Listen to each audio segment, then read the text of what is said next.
So good morning, everybody. And Annabel, give us a wave. Hello, I'm delighted to be here.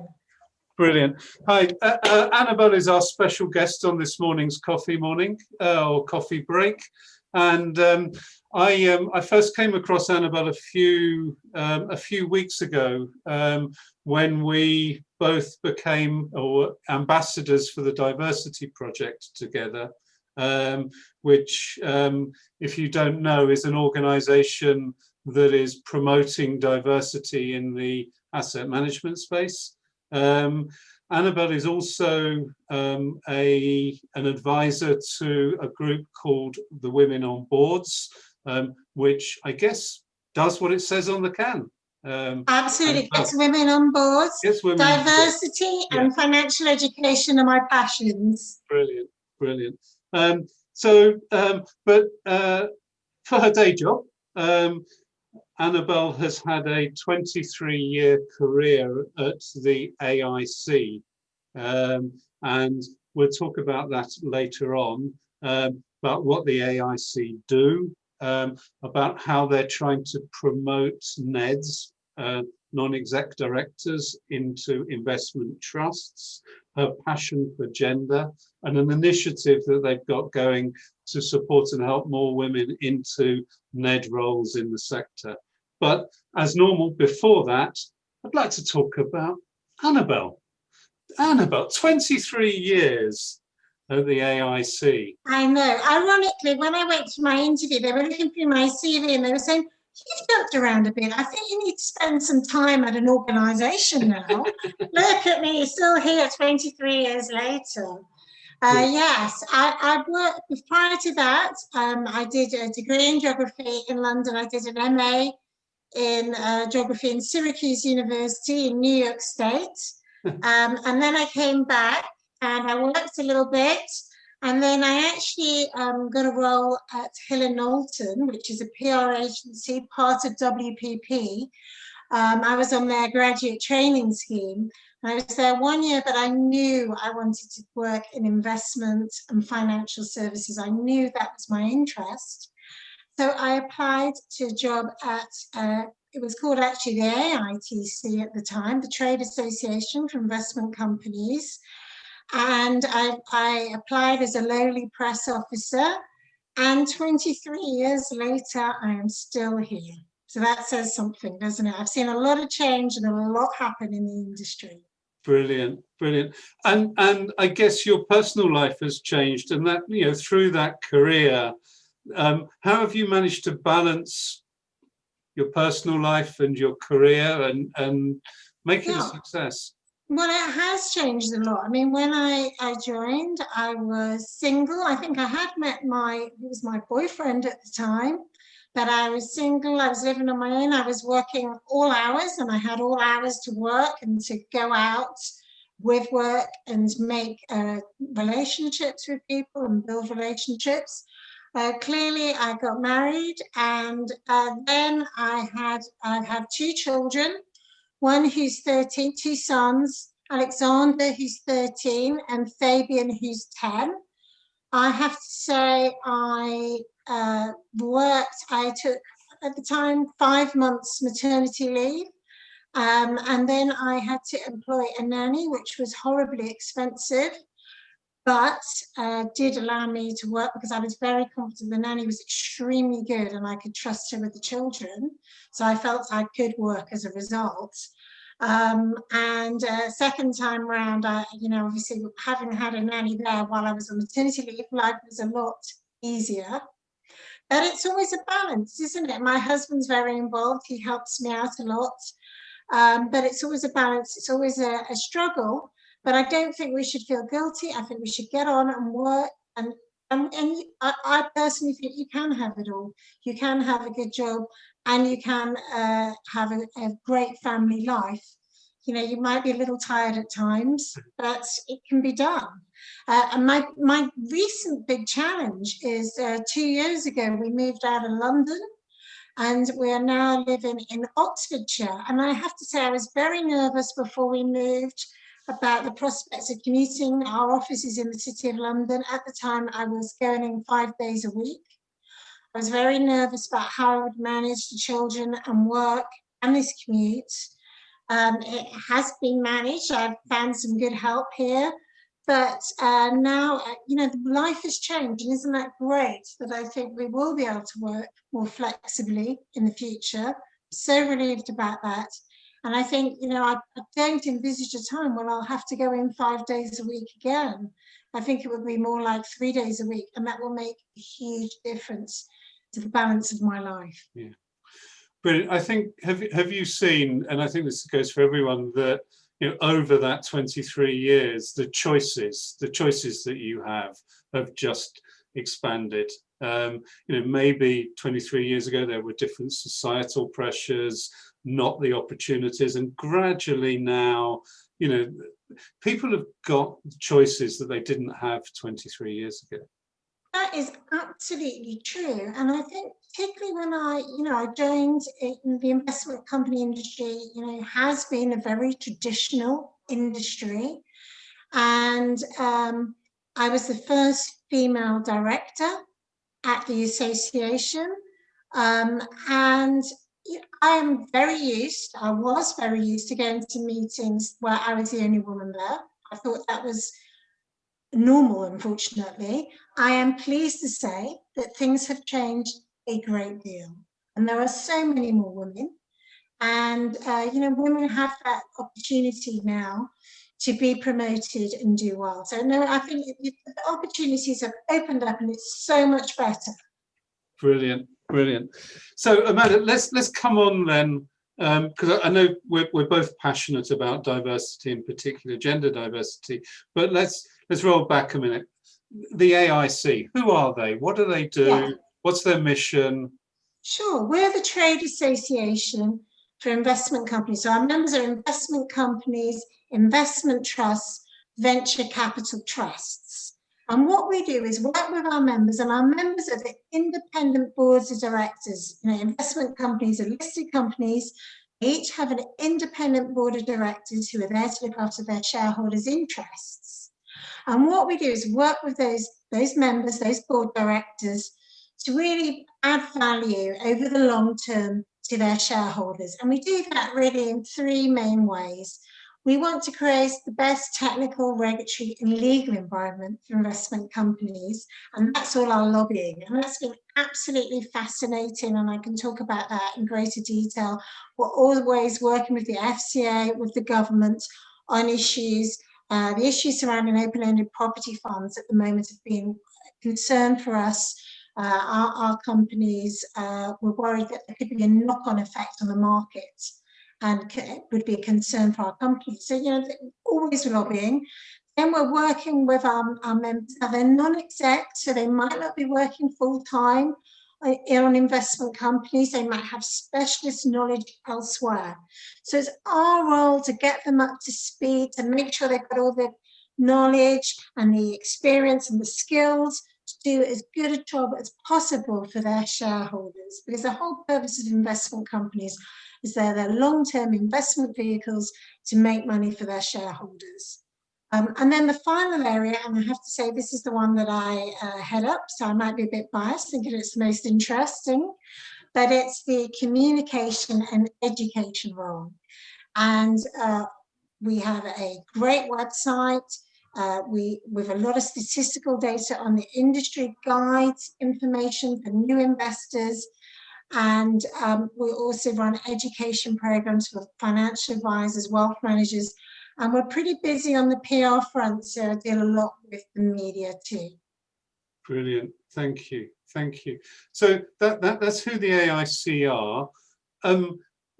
We're talking about non-exec directors today. What's their role? What type of backgrounds do they come from?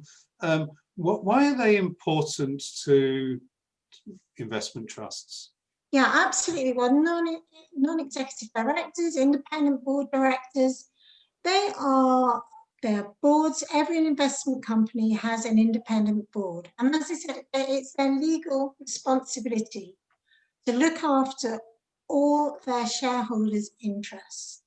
Now, we think independent boards are really important because it's an extra layer of scrutiny and oversight as to what's going on at that investment company, what's going on at that investment. And other types of collective investment do not have them. So that's sort of the role of a director. In terms of the skills, I would say traditionally, the skills have been investment management. And let's be honest, if you are interested in being on an investment company board, you really do need to be interested in investment because that is the purpose of it. But traditionally, the skills have been investment and accountancy, but things are changing.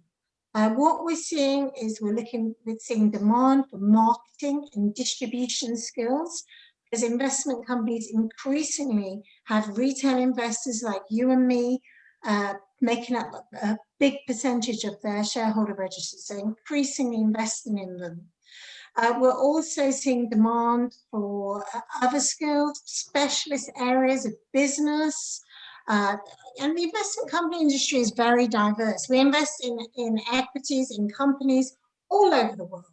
Any sector you mentioned, global, UK, smaller companies, Japan, emerging markets, we invest in it. But we've seen massive growth in alternative assets. And by that, I mean things like property, infrastructure, renewable energy infrastructure along the ESG theme, debt funds, those types, unquoted companies, those types of assets. So we're looking for people with skills, specialist skills. They may be entrepreneurs. Venture capital trusts invest in very small, high growth, exciting companies. They might be entrepreneurs, they might have worked in private equity.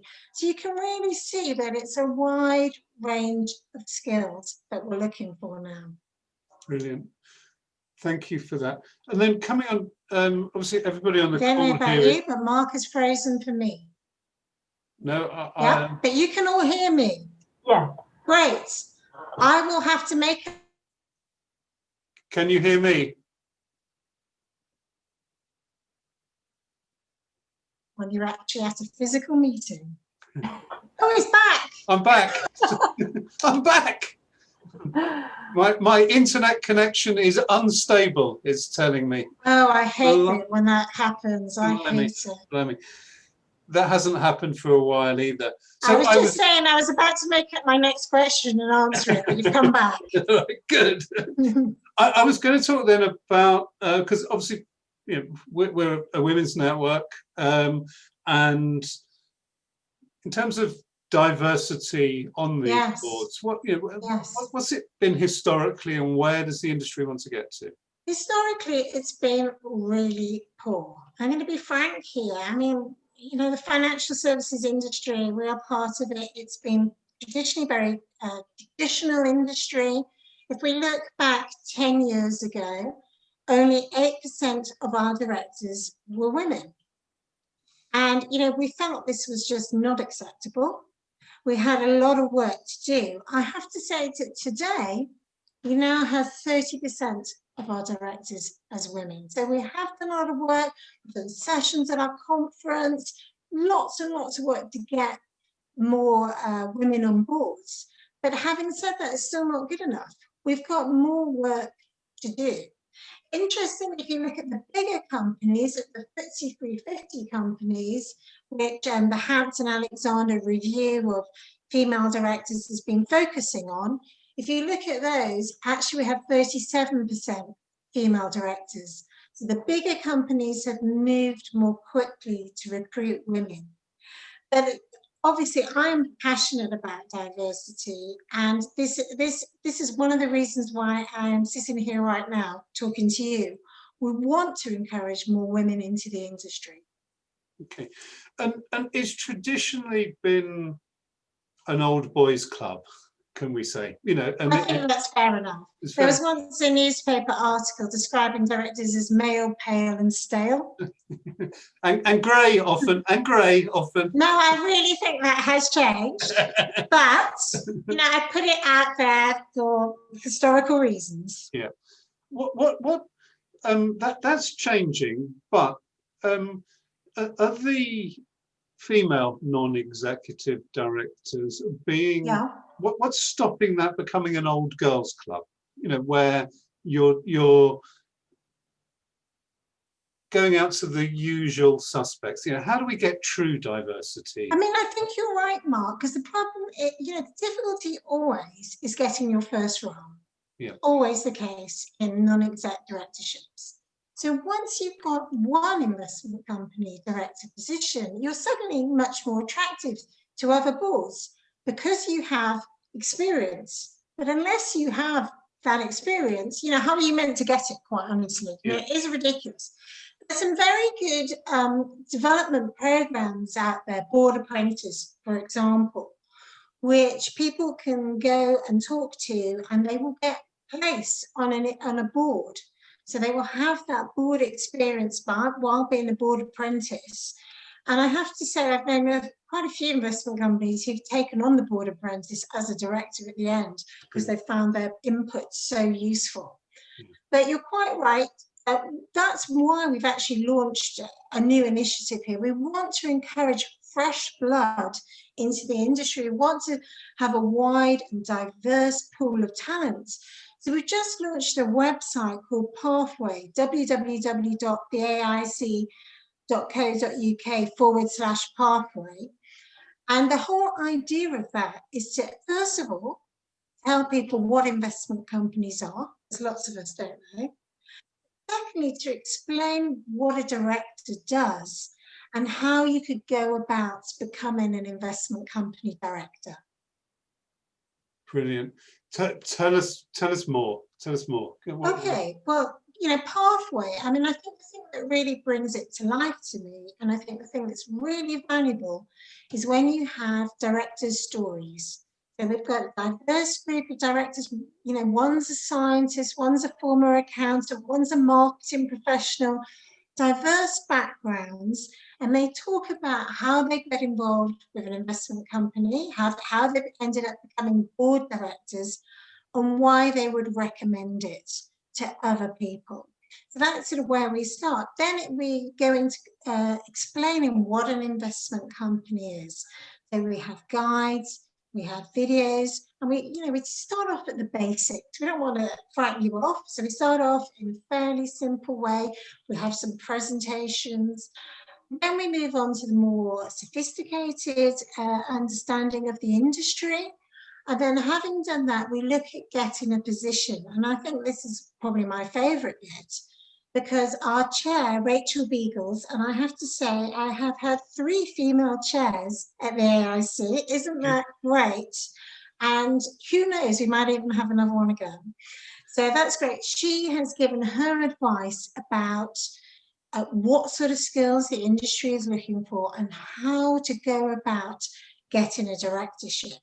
And then moving on from that, we've got a list of all the headhunters so that who look at investment company director roles, so you can get in touch with them.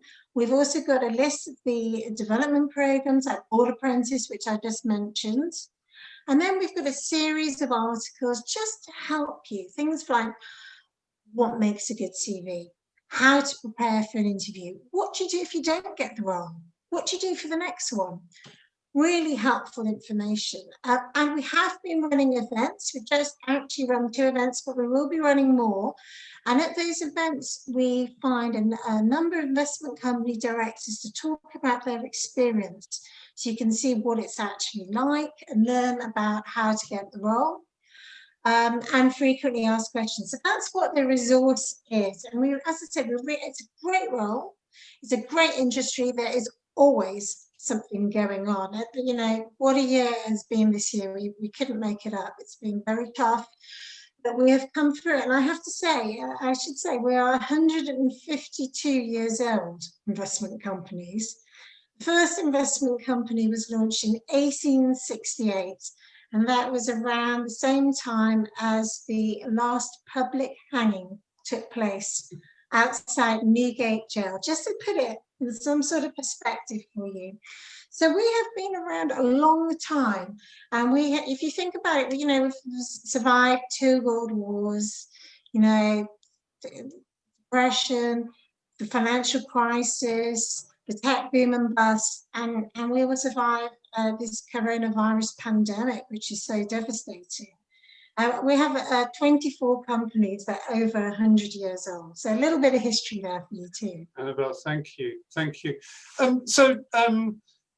Final question from me. A few top tips. So, you know, the audience here today are members. If anybody's interested in going down this path, what should they do? What are the first things, or the first few things that they should do? Obviously, go to the website, and I've put the website in the chat if anybody wants to pick that up and go to it. But then, how else should they prepare? Obviously, go to the website. Think about what you've got to offer an investment company. What's your skills? What's your USP that's going to make that investment company think, yes, I want her? Second, I think also your CV is very important. And, you know, you've got to think of it, you know, we might all be used to being executives, and an executive CV is quite different to a non-executive director's CV. They're looking for overview, they're looking for questioning, they're looking for experience you've had of that kind of role. So I have to say, as an ambassador for women on boards, I do think they're very good at helping women prepare their CVs for non-exec roles, because quite often, you know, it's easy to get it muddled up with the exec role. So the CV is very important. I think then when you've thought about your USP, you've got your CV ready, I think it's then time to go and see the headhunters. So you get in contact with the headhunters, and hopefully they want to meet up for coffee. You never know with headhunters, but, you know, hopefully they want to meet up for coffee. Then, you know, investment company positions are advertised, for want of a better word, on sort of bulletin boards, like women on boards, jobs pages, or Neural. They are advertised, and so you can actually actively yourself apply. Some are mainly, and often a headhunter is working to look at the quality of the people and to help with the process. So obviously the headhunters are key. But finding out more, obviously the more you can find out about the industry, the better. So you have to do your research before you get to that stage. But I think those are some good tips, and always the more contacts you can make within an industry, the better. The more people you know, the more likely you are to get a role. But I do think it is about talent and skills also getting you that role. It's not just about who you know, it's about thinking what you can offer and expressing it very well. Annabel, thank you very much. Thank you. I think, first of all, a big round of applause. Thank you very much. I think thank you. I found that really inspiring and interesting. I'm going to open up now to the audience. Has anybody got some questions or thoughts, statements, anything that they'd like to put and share with Annabel? Hi, Emily. Hi, Annabel. Thank you so much for the run through you've just given us. I guess my first question is that personally, I've never thought I would be a suitable candidate for being in the board of non-executive director for financial firm, just because I work for a financial firm and there's obvious conflict of interest. So typically, whenever we would like to be involved beyond the sphere of our own firms, if we ask for approval from compliance, we don't get it. So I'm just wondering how you guys are dealing with this. That's interesting, because actually firms have very different views on this. Some are like your firm, and they don't give permission when you ask compliance. There are firms out there who think it's wonderful experience, and I think this is much more enlightened myself. It's wonderful experience for their employees to have a non-exec position, and that they can learn a lot from that non-exec position and bring it to their day job. So I do think there's two schools of thought on this one. So, you know, another thing we're seeing is that people, you know, and it does tend to be more mature people, but I'm saying more mature people, you know, I know a number who aren't even 50 yet who are doing this. They're in their late 40s, and they are becoming portfolio non-exec directors. So they have I mean, it's a great role for women. They have a portfolio of board positions. Some of these people I know will have them all in one area. But I know a number who will have them in a variety of different areas, and they think that variety helps them do a better job. And I'm seeing more and more people at a younger age move to being having a portfolio of non-exec positions. It's interesting because I do talk a lot to some of these people in my day job, but usually there is probably a slightly older cohort who's moving into portfolio board experience. But it's very interesting to hear you say that younger people are considering this. They are considering it, and we're very keen. When we think about diversity, I think diversity of age is important, actually, younger and older. Let's not be ageist about this. There's a lot of that going on. We do think diversity of age is very important, actually. And, you know, some of our, I don't want to say it sound like it's some sort of cliche, but some of our younger directors have been incredibly helpful on things like helping boards develop digital strategies, something that, you know, they really needed help with. Thank you. Thank you. Next, anyone, Rosie. Thank you, Mark, and thanks very much, Annabel. Really interested to hear your talk. I actually used to run an investment trust myself, an emerging markets one. Where was that? It was Morgan Grenfell and then became Deutsche Asset Management. Really?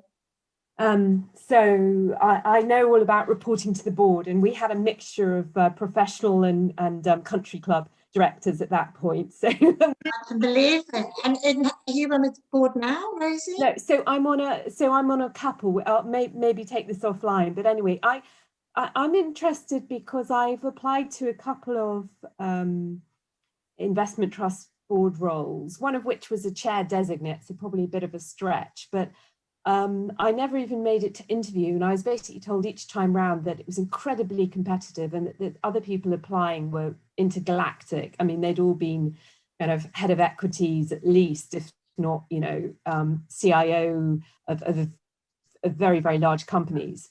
And I thought that my hands-on experience, particularly in a kind of quite specific area, would have been quite useful, and knowledge of sustainability, which is another passion of mine. I've got to say, I'm surprised by the response, because if you've actually run an investment company, clearly that's incredibly valuable experience. I mean, I have to say, I do get frustrated by the headhunter sometimes, I have to be honest. It is competitive, but I'm interested, have you applied for any positions recently? Yeah. You have, yes? And still you haven't made the shortlist? No. And I mean, maybe it just happened to be that specific one was on new role. And I think that they do get, and it was at one of the, you know, very big providers. And apparently the level of competition was very, very stiff. I mean, they gave me some feedback on it, but I was surprised that I hadn't made more headway, even at least to get to interview stage. And I was interested to know about other people to talk to see more opportunities. And yeah, do you think still gets placed via the kind of the old boys network, as it were? I do think you should talk to me offline on this, because I think you are an ideal candidate, for example, who should be having a coffee with our chair, for example. Because, you know, you've managed an investment company, you've clearly got relevant experience, and you know, that wouldn't do, you know, that would be helpful, I think. So I think we do need to take it offline. I would say also my other advice for you is to start off with a smaller company. A smaller size company will be easier to get on than one of the big name, huge emerging market investment companies. So I would think smaller, but do connect with me and I will try and help you. Katie, can we, after this, can we connect Rosie with Annabel? Brilliant, thank you. Thank you. But thanks, it's interesting to hear your thoughts. It is competitive, there's no doubt about it. Yeah. But I have to say, with that experience, I don't see why you shouldn't be on a board. Thank you. Nolly, you have your hand up and your camera off. How are you? Hi, Mark. I'm good, thank you. I'm working at the moment, so I can't have my camera because I've got so much going on in the background. But I thought that was a very interesting conversation. My question is regarding preparation, because I'd love to be a NED, but in the long-term future. So I am part of the Alpha Challengers, which are people who are early on in their career.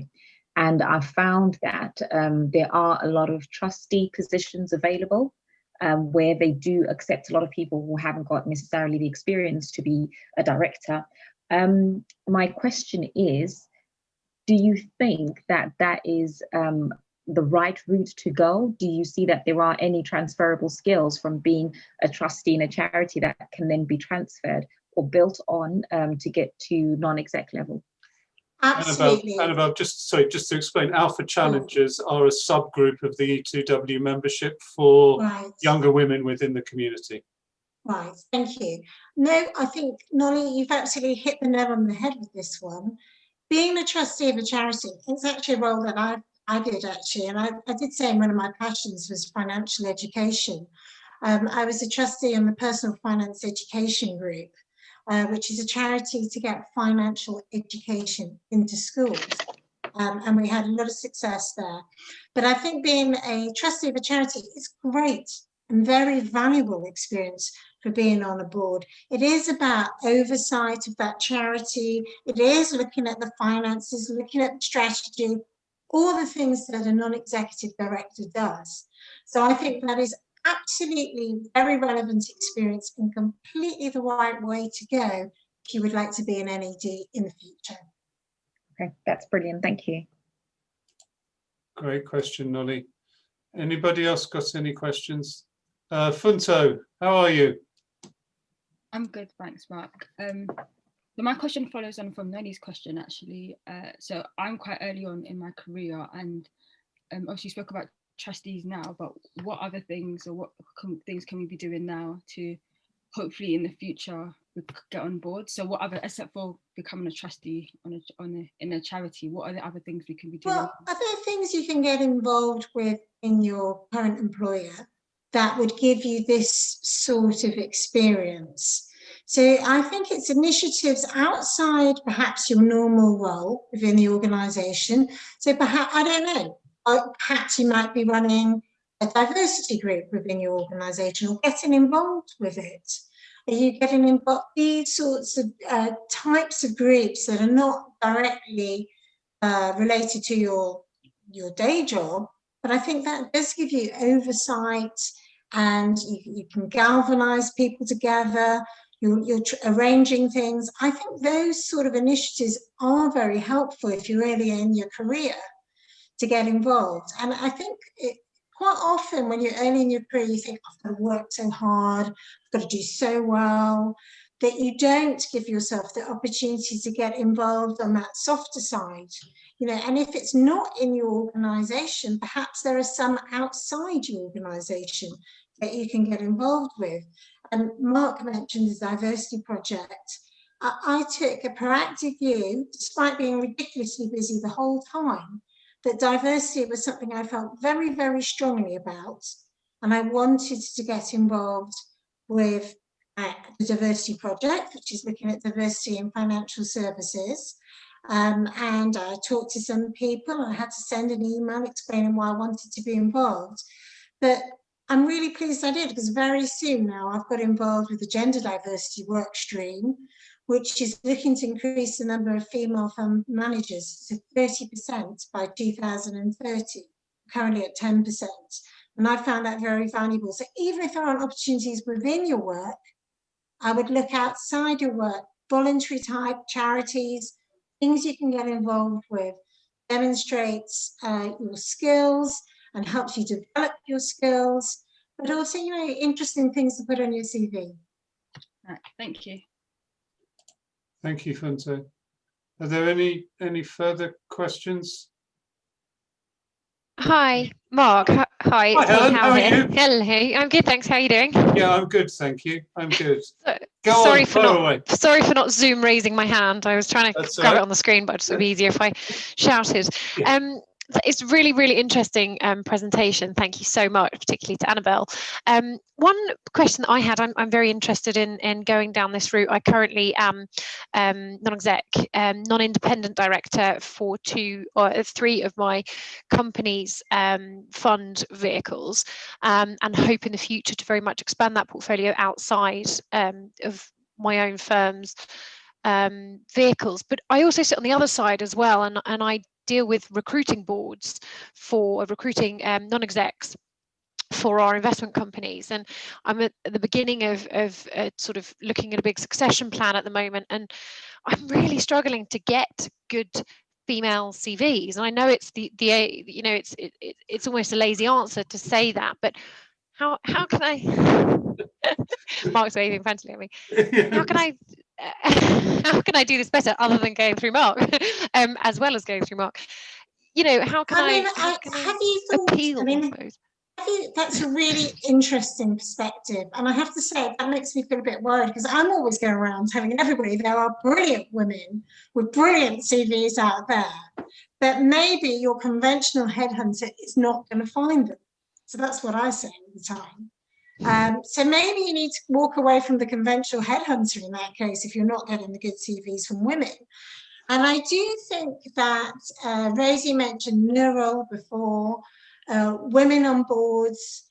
These types of organisations are great for getting more diverse CVs, and the quality of the people is extremely good, but you're perhaps reaching a wider audience than, unfortunately, the headhunters with their blinkered hats on, who are looking for people who've already got board positions that they can easily place. That would be my suggestion. Yeah, I totally see that. I think one of the struggles that we have is that it's quite, particularly for some of the funds, it is a specialised product, and they're listed funds which have strong sort of shareholder opinions, and it is quite difficult to sort of try a new route. Interesting. What sort of products are there? They're fixed income. So fixed income. I know fixed income. I have talked to many people, and they've said there is a bit of an issue there. Well, I did talk to a chair the other day who told me they recruited a brilliant woman for the role. Okay. Yeah. So they are out there, but in certain areas. In the future, if the diversity project works with their more female fund managers roles, this won't be the problem. It's just that they haven't been coming through, haven't been given the opportunity. I actually think they are all there. Young people women are out there in the wings, ready to get the position, as long as the asset manager can actually promote them. But anyway, I live in hope that they will, obviously, and many are. But at the moment, they're not. We haven't got that raft of managers with that type of experience. Helen, just from our perspective, so I get really cross and really angry when I hear people saying that they can't find female candidates, because our history, our track record is that over the last 3 or 4 years since we launched this recruitment side of E2W, we've been able to put 3 or 4 genuine, highly capable female candidates forward for every single role that people have released to us to work on. I would absolutely love to help you out, and perhaps we can talk offline. Absolutely, yeah, it's a really good time for looking at this for us as well. I think generally there's I had another email this morning from a consultant, really looking in depth at our diversity and inclusion policy, particularly with regards to our recruitment. So yeah, it's absolutely the time. Yeah, I think too many firms and too many recruitment agencies are just doing the same old thing in the same old way, and tinkering around the edges with diversity, and it's not getting the results. There are great female candidates out there, as shown on this call, really. Yeah. Absolutely, and it's a great point. Thank you so much for bringing up that question. Thank you. Right, we should move on before I get on my soapbox. Is there another question? Do we have a hand up anywhere? Gabby, it looks like you were nearly whenever you got your camera on and you go like that, and I think Gabby wants to ask a question. It's okay, I'm picking on you. You're all right. You're all right. Oh, sorry, I'm a bit distracted today, but no, I don't have a question. All right, no worries, no worries. Then I'm going to say to Annabel, thank you very much, Annabel. Oh, I've really enjoyed talking to you. I want to say good luck with your careers and good luck those of you who are looking for NED positions. Yeah. And you won't need luck. You're going to be really good because you're women, you're going to be really diligent and you're going to do a great job. Yeah. Annabel, thank you so much. It's been really interesting. Thank you for being open as well and telling your story at the beginning. We look forward perhaps to welcoming you back at some stage. Oh, I'd love to come back and talk Yeah. to you. Really love to come back to you. I've really enjoyed. It's lovely to be with a group of women and just have an interesting chat. With people with similar views. It's just great. It's so refreshing. So brilliant. Thank you again. Right, we need to start thinking about next week's coffee, and I'm delighted to let you know that next week we'll be joined by our special guest, Kate Phillips. Many of you will know Kate Phillips. She's had a very long career in the city, and then took quite a long career break and has returned. So her story is about City MD, housewife to City MD journey. It's inspiring. She's with NatWest Markets and passionate about gender balance and the gender debate. So do come along and join us next week with Kate. I'm going to say goodbye. Have a good week. Enjoy another week of lockdown. Thank you, Annabel. You're very welcome. I'll be hanging around, like always, at the end of the call for anybody that just wants to have a chat and talk about life and the universe. So I'll say goodbye now. Annabel, thank you.